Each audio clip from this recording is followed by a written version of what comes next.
Hello, this is Patrick Riley.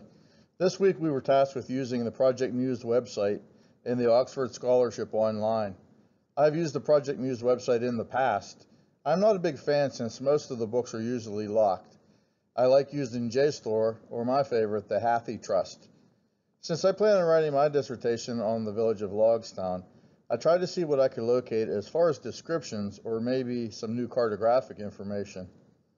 The Logstown settlement was on the bank of the Ohio River, 17 miles downriver from what is now Pittsburgh. In Project Muse website, I did find a couple of books that caught my eye.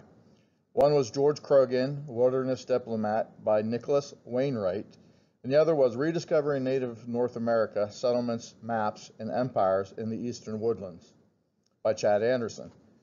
Both of these sources were locked, but I managed to access both of them on JSTOR. I used every keyword I could think of on the Oxford website, but I got no hits. George Krogan is a name I am familiar with. He was an Irishman who was known as the King of the Fur Traders. Krogan owned large tracts of land near Pittsburgh, spoke several native dialects, and had a trading post at Logstown. I found this wonderful illustration showing Krogan trading with Native Americans. I know my classmates are from all over, and so you may be unfamiliar with the artist, Robert Griffin. He's from Western Pennsylvania, and his artwork focuses on the French and Indian War and Native Americans. And I would encourage anybody to take a quick look at his artwork. It is absolutely beautiful.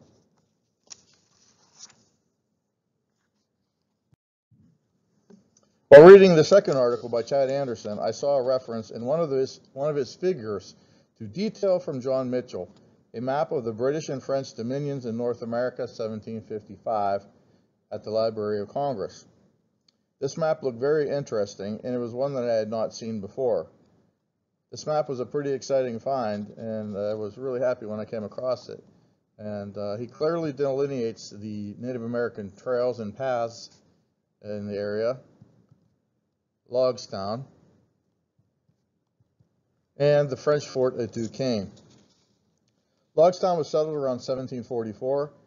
When Krogan visited there and mentioned building a strong house, he meant a warehouse for his furs. Chief Tenant Cherison became alarmed that he meant a fort.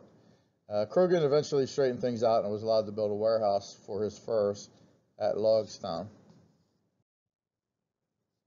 Major George Washington visited Logstown in November of 1753 on his mission to Fort Le Boeuf to warn the French to stay out of the Ohio Valley. When the French defeated General Braddock in 1755, the pro-English Indians burned their village and left the area.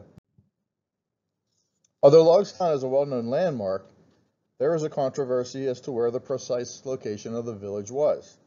This was caused by creeks being named Logstown Run on both sides of the river.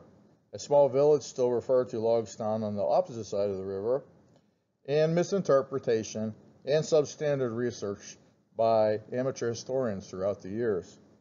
To compound this, the French rebuilt a new village that lasted from 1755 to 1758. It is long overdue that someone write a comprehensive history of this important site. Archaeologists and historians often need to go back and go through all their notes, just like a good detective. Quite often you will find clues that you missed, that little tiny detail that you overlooked. If I had not went into the Project Muse database, I would not have located the Mitchell map. Another thing I learned is that it does not hurt to use databases that you may be unfamiliar with. Just because I am not fond of a certain database does not mean that I should not access it periodically, because there's always new information coming forward. And you might find that one clue that really helps you in your research. Thank you very much.